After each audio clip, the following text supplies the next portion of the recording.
তাদের সাথে কথা বলেন, ছাপাইছে কিনা তাদের কাছে যাই আপনি যোগাযোগ করেন যে ছাপছে কিনা। তিল রে তাল বানায় ফেলাইছে, এতটুকু হয়েছে তার এতটুকু, এটা তো কোনো অবৈধ বা কোনো ই নাই। করছি ওরা আলির মধ্যে বুঝে এটা সংবাদ প্রকাশ করে দিচ্ছে। সদে সনি সদে সাহেলা সদে অনেক কিছু হয়, ওরা কিন্তু এই জিনিসগুলো বানায় ফেলাইছে, যেটা না হয়েছে মানে তিল রে তাল বানায় ফেলাইছে, এতটুকু হয়েছে তার এতটুকু, এটা তো কোনো অবৈধ বা কোনো ই নাই। এটা ছাপা হইতে যায় মানে সাংবাদিকরা এসে মনে করেন এমনভাবে আমার একটু চাইতেছে, মানে যেটা না করছি আমি করছি ওরা আলির মধ্যে বুঝে এটা সংবাদ প্রকাশ করে দিচ্ছে। আমি করছি, আমি মনে করেন বলছি যে এই সদে সনি সদে সাহেলা সদে অনেক কিছু হয়, ওরা কিন্তু এই জিনিসগুলো বানায় ফেলাইছে, আমার অনেক হয়রানি করছে এরা। এগুলো ঠিক না আসলে, যেটা সত্য এটা তো এরা তুলে ধরে না ধরে উল্টাপাল্টা কথা কালকে প্রকাশ করছে। তাদের সাথে কথা বলেন, ছাপাইছে কিনা তাদের কাছে যাই আপনি যোগাযোগ করেন যে ছাপছে কিনা।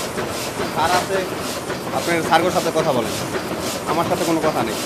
যে পিন অর্ডার লইছে উনি আমাদেরকে বলছে কাটিং করা দেওয়ার লাগে, আমরা কাটিং করে দিচ্ছি, এতটুকু আমাদের দায়িত্ব। আর যে অর্ডার নিচ্ছে নাম হলো ফেরদৌস, আর মোবাইল নাম্বার আছে, এর লাগে যোগাযোগ করলে আপনারা সব পেয়ে যাবেন। 22 রিম কাগজ কাটছে, 22 রিমে 88,000 ব্যালট পেপার পাই, 88 22 রিম কাগজ, টোটাল 22 রিম কাগজ কাটিং করছে। 7-8 তারিখ এরকম হইতে পারে। দালাল প্রেসে ছাপা হয়েছে, দালাল প্রেসে কাজ করে, আমার এখানে কাটিং করে ফেরদৌস ভাই। হ্যাঁ, আমার এখানে সবসময় কাগজ কাটিং করে। না আমার দায় কেন হবে, আমি তো শুধু আমি কাগজ কাটিং করে এসে আমার দায়িত্ব হলো কাগজ কাটিং করা। আপনি কাগজ ছাপা আনছেন ভাই, যদি কোন এটা কাটিং করে দেন, আমি তো আর না কাটিং করে দিচ্ছি। এটা কি, এটা তো আমরা সব কিছু বুঝলে তো আর আমরা লেবারই কাজ করতাম না ভাইয়া।